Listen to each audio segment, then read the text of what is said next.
Hey, what's up, guys? Welcome to the Angry Christian Podcast. Billy and Candace here, and today we have a extremely special treat. We are joined by some good friends of ours, Ethan and Lauren, and we're going to really just give Ethan a chance to share his story and share his testimony. And we first met Ethan.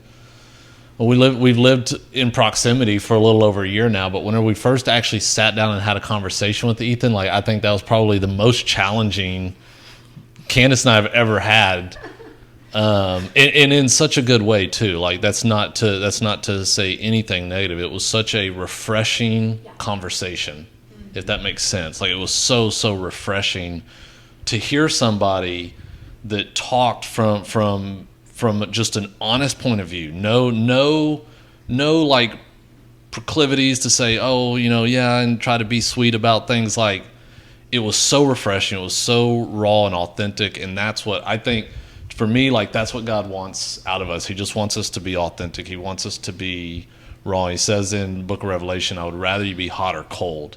If you're lukewarm, I'll spit you out of my mouth. And so, that was so refreshing. So I'm going to stop talking, and I'm going to let Ethan jump in and just share his story. And I hope that you're encouraged by it. I hope you're blessed by it. And then we'll also, at the end, we'll kind of let you talk about what, the business and kind of what you guys are doing and how they can contact you and things like that. That's cool. All right. So my name's Ethan. First off, I'd just like to say that God is great. And I am so blessed to be sitting here amongst friends and family and having the opportunity to share the story that God's given me, so that if just one of you can hear it and you can resonate with it, I hope this helps. So I guess I'll start out just like every story, in the beginning, right? When I was a kid, I grew up with what I thought was the normal house. I didn't know anything different, until I started going to school. My dad was a Hell's Angel. He was not a good person. My mom was doing the best she could for essentially trying to take care of a family. She was a nurse. She worked double, triple shifts at times. So I saw her maybe a couple hours a week. And me and my brother and my two sisters were kind of left to fend for ourselves. We had an Irish Catholic upbringing, the big crucifix in the house, and every once in a while when my grandma would come over, we'd go to mass. And that's what I thought was normal, and every once in a while, whenever I went to church, I'd light the candle and pray the rosary whenever they told me. I didn't really know what I was doing. And that's what I thought God was. And I was okay with it. This seems like normal. And as I started to get a little bit older and go to school, I started to realize that, these kids have nice clothes, and I'm wearing a pair of sweatpants that are 3 sizes too small that are full of holes. And, it hurt. It bothered me. And I started to question God, how come all these other people have this stuff and I don't? And I think as a kid, that's your understanding of God. Is, if God's so great, why isn't he giving me this stuff? Because you kind of quantitate yourself with your peers as, Billy's got a nice hat and I don't. God must love him more. Mm-hmm. Right? And I feel that's just how children are, because they don't understand yet. And if you don't have good guidance, you're never going to understand and you're never going to learn. 5-year-olds don't know what normal is. So, it started to get me a little bit angry right there from the start. Kids going to karate class, going to baseball with their father, which I didn't. And that kind of went on. And then when I was 7 years old, my father died. He was a diabetic. He chose to not care for himself. He'd take my insulin shots. My mom was home once a week. And that was pretty much it. So he was in the hospital for about a week, and I watched my father die at 7 years old. And I remember now understanding shame, which we'll get to this later on, but I didn't know what shame was. But I feel that's when it was born inside of me, that I wasn't even worth having a dad, because why else would God take him from me? That's what I had felt.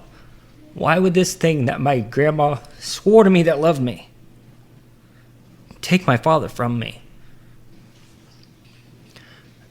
But she told me to have faith, so I tried as much as a 7-year-old could. And my mom, again, doing what she had a horrible upbringing herself. You know, my grandfather was a child molester and a rapist. So that's where my mom's showing of love was from her father beating her and raping her. My mom also had severe rheumatoid arthritis, and to deal with the physical pain of and be able to go to work, she turned to opiates. So my mom was an opiate addict who started turning to any man that she could find to fill that void of the loss of my father, and trying to provide us with a dad.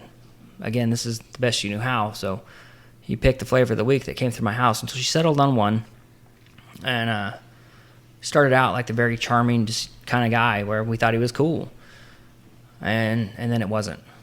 There's a lot of violence in our house, and that was the first true feeling that I felt. It wasn't love.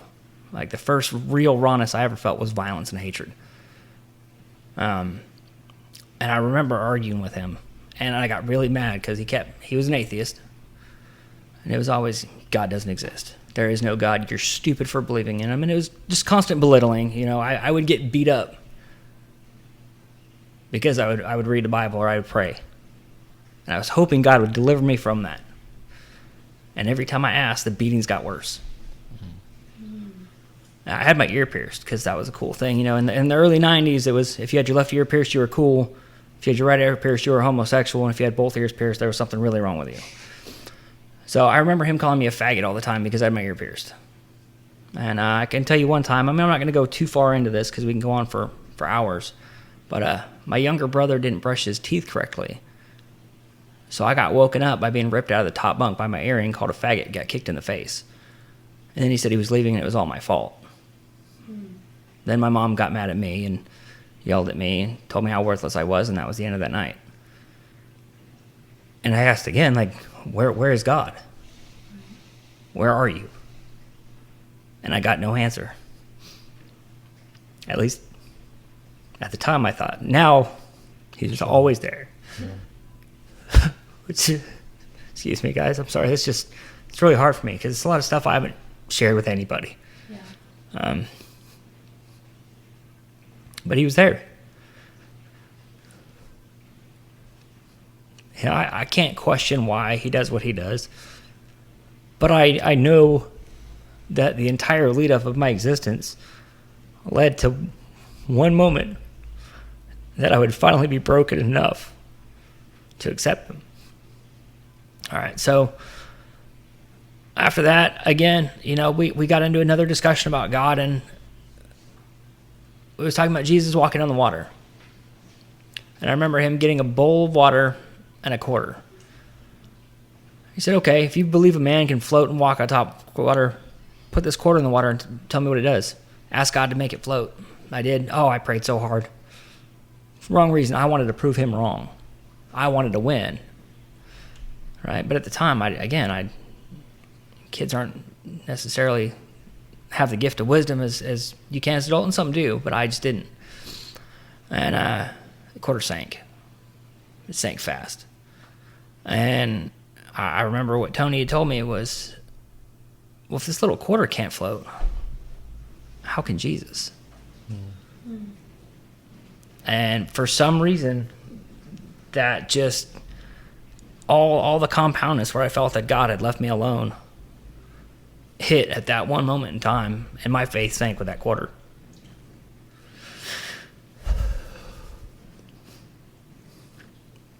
God was dead. He didn't exist. He never existed. How could this thing that my grandma had put her life into allow all of these things to happen? My question, what did I do to deserve this? The answer now is nothing. At the time, I was worthless, and if God existed, he hated me. So in order to make that right with myself, God just clearly couldn't have existed. And at 9 years old, I became a very passionate atheist.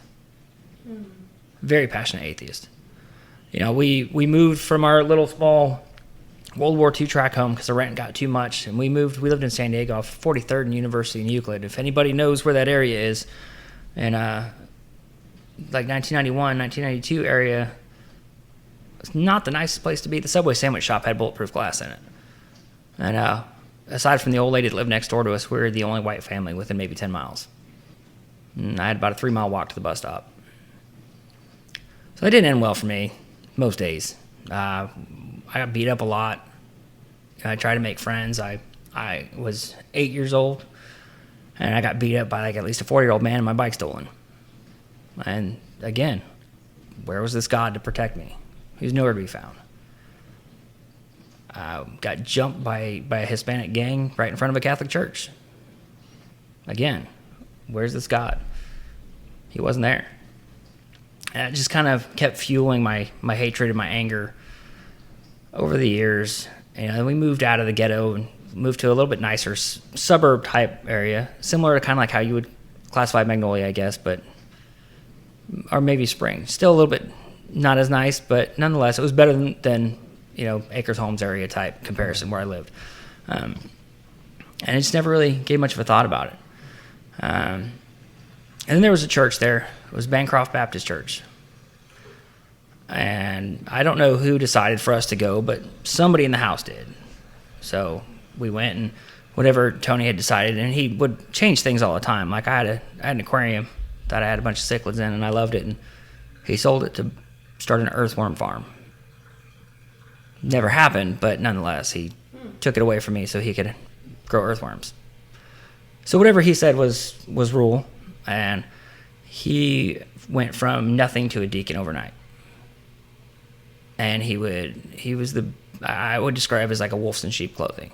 Like that Christian that people see that, wow, this person's great and they're doing all these great things, but internally they're garbage. Like nobody like that can actually have the love of Christ inside of them. Like they're just not a follower. They can't be.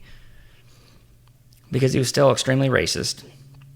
As soon as the door shut, the beatings continued. Nothing changed. The only thing that changed now was that I was in my room all the time, and the only thing I was allowed to do was read a Bible. That's it. So I started reading, and it was nice. I had people that were nice to me in the church. So I became, I guess, a pseudo-Christian. Like, I don't know if I ever truly believed or not, but, I was forced to read the Bible. So I read it several times.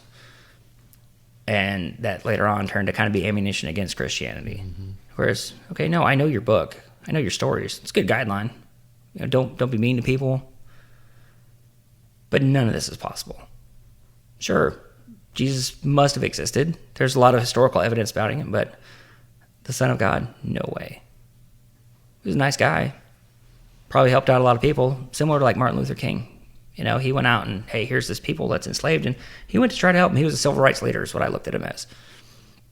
But God doesn't exist, so he can't be the Son. Excuse me.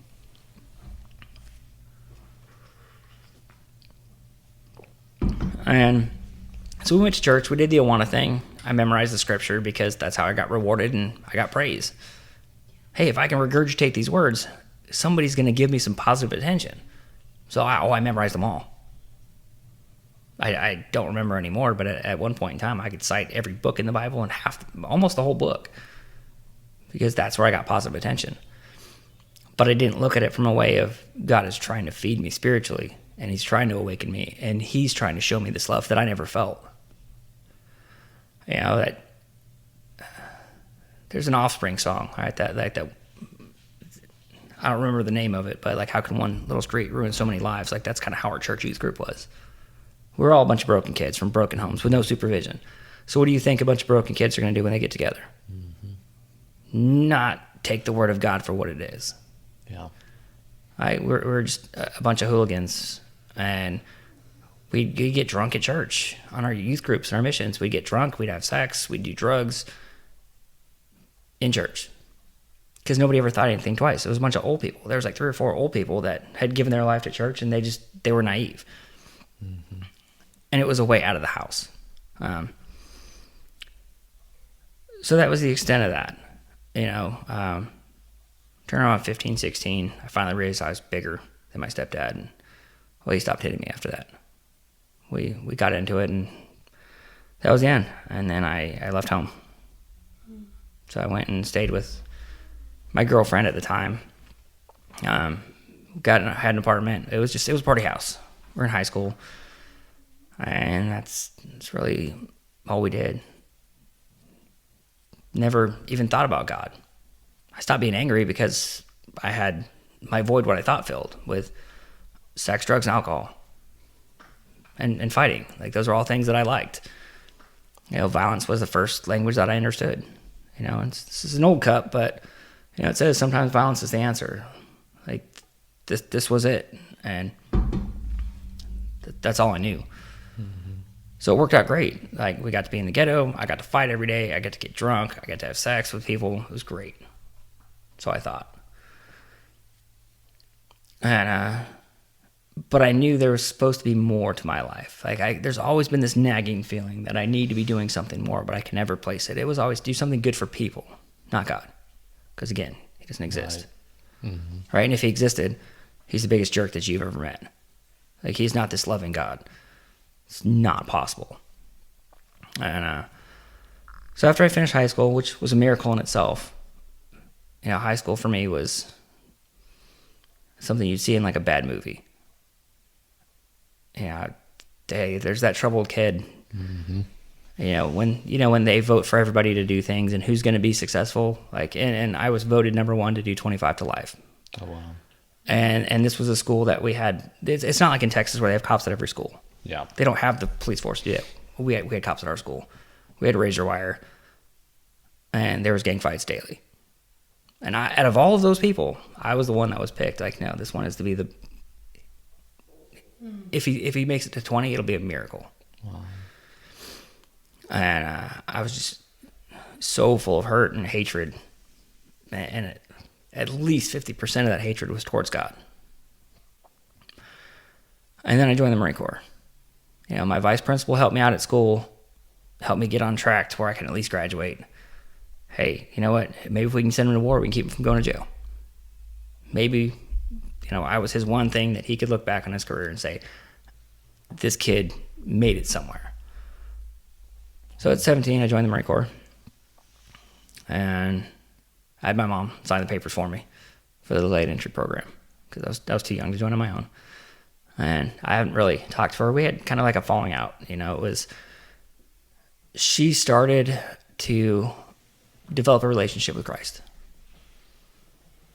Right, it was right around that time frame. My mom grew up Catholic too, and then Lutheran, and back and forth. And then I don't know if through the church at the time she had a full relationship or not, but it was just something to do on Sunday. And then right around that time, I was probably 15, 16, is when my mom started to really have a good, solid relationship with Christ. I didn't want any part of it. I left. Every once in a while, I'd show up to the house just to say hi, hang out with my little brother and sister, but I wanted no part of that. And she said, if this is what you really want to do, then okay. And so I joined the Marine Corps, and then during boot camp, there's no atheist in a foxhole type thing, right? Yeah. Like, I remember my drill instructor, Sergeant Beltran, so he's like, you all heathens and you need God. So you've got choices. You go to church on Sunday, you go spend 4 hours with God, or you can spend 4 hours with me. And if anybody has any idea, who've ever served in any branch of the military, have been to boot camp, like, you know what that means. Go to church. Yeah. Go to church. Plus they had cookies. Like, they take everything away from you, and, like, all right, you get cookies, and you can see your family if they're there. You can't talk to them, but you can see them. So my mom and my brother and my 2 younger brothers and a younger sister, they would come to church. And everyone, at the corner of my eye, because you're not allowed to look at them, but I would know that my family was there, and it brought me joy. Wow. And, you get broken. It's the point of basic training, is to break you down so they can train you and build you the way they want you to be. Well, they don't want you to be a follower of Christ. They want you to be killers. That's why we have the Marine Corps. But nonetheless, I was a broken man. Yeah. And I turned to God because that's all I had. Again, it was forced on me, really, by Sergeant Beltran. And for about a week after I got done, I never prayed. Just when I went to church. You don't really have time to pray, I guess. I don't know. Looking back now, I'd spend my entire time in prayer and get probably in trouble because my head was in the clouds. But, I went to church one time after I got out. Mostly it was for this old man named Phil Williams. He was a deacon there. And, he was probably one of the most genuine, God-loving human beings you ever meet in your life. Phil, that's all he did. He spent his entire time at the church. He built that building. He rebuilt it. He did the maintenance. Never asked once for a dime.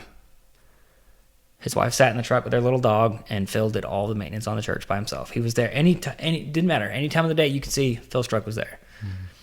So I went back because Phil was one of the few positive influences I had in my life. And I'm pretty sure he's long passed away now, but he was, I said, one of the very few positive influences I had. But again, I chose to ignore him because I was a kid. I was angry. Yeah. And so I went there once. I wrote a check because, I had all my boot camp money, and hey, I'm supposed to give my tithes, right? Because they pass around the plate. And I wrote him a check for $100, and that was the last time I went back to the church. And then, it's, hey, you follow what your peers do. It's still young. I mean, you're 18, 19-year-old kid. You're going to do what your friends do. So then God didn't exist anymore. And so throughout my time in the Marine Corps, it was just a lot of alcoholism and sex, prostitution.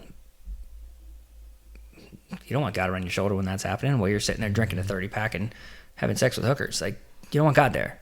So God didn't exist. After I got out of the Marine Corps, my life just continued to spiral out of control.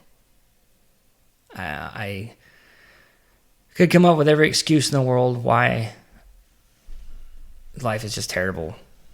Alcohol had a big part in it. Denying God, it's the biggest part of it. Mm-hmm. And again, I turned towards the gang type life. I'm not really going to go down that road, but I spent a lot of years as a gang member, as a gang leader, actually. And a lot of people were hurt, either physically by me or by my directions. And it just got to the point where it was out of control. We talked to my mom the other day, and I'm the only one that's still alive. Mm-hmm. My best friend was murdered. He was shot in the neck after a gang fight. So I moved out here to Texas. I needed a new start. The economy was terrible. I was having a hard time finding work, and something just kept telling me this is not for you. And Chris got murdered after I had moved away. But, everybody's in jail and out of jail and in prison, and something was telling me that this isn't the life for you. It was the Holy Spirit. No. But at the time, no, not even close. Right? This is just my conscience trying to tell me that I need to be doing something better with my life. Like, I'm wasting this potential that everybody's told me that I've always had. I'm not the smartest guy in the world, but I also don't consider myself dumb either. Mm-hmm. And I needed to do something better. I had my son Michael, who was 5 at the time, and I wanted to try to provide a better life for him. So, I need to be a father. I never had one, and I don't want him to go down this pathway. Yeah. So moved out here with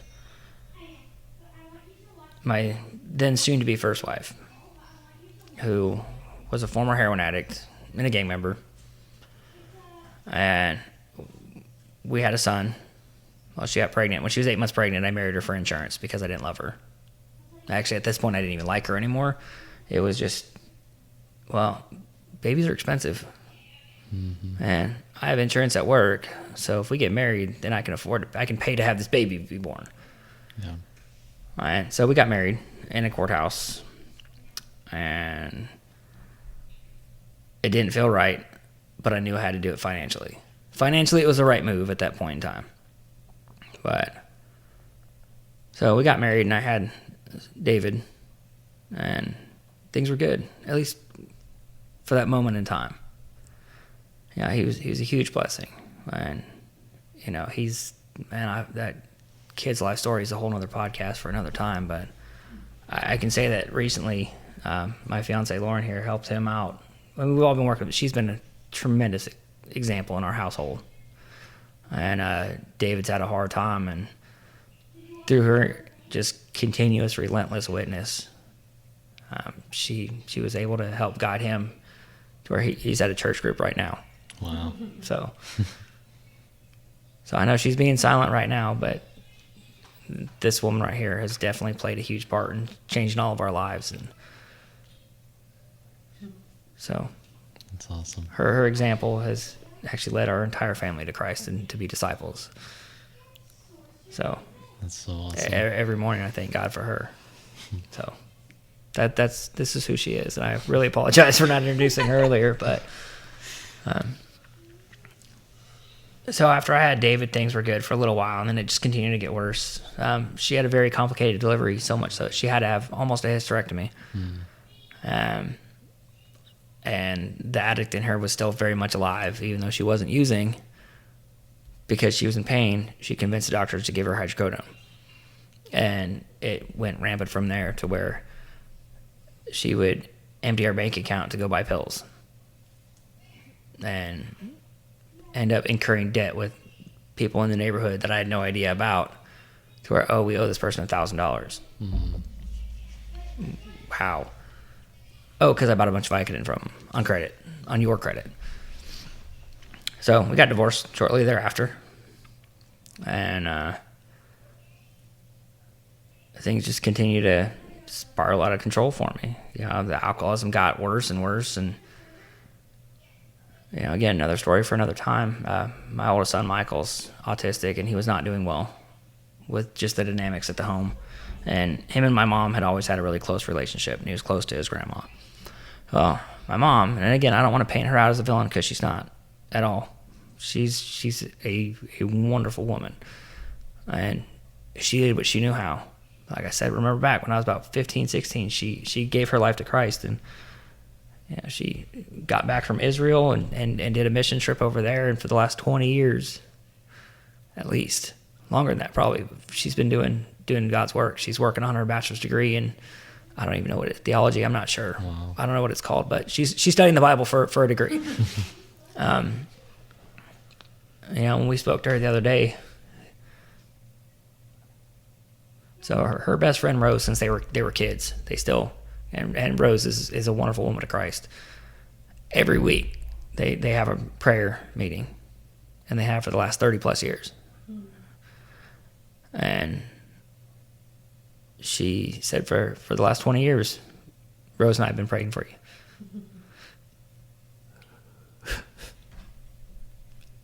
So I just thought that was pretty cool. I never took the time to give anybody credit that instead of I'm just a disappointment now to, no, I was disappointing. My actions were disappointing for sure, because no parent, gosh, feel awful for the stuff I put my mom through. Mm-hmm. Like, I really hope our kids don't do that, because I don't know what I would do. But she never gave up. God never allowed her to give up. So for again, just so you guys understand that, like, for 20 years she's prayed for me.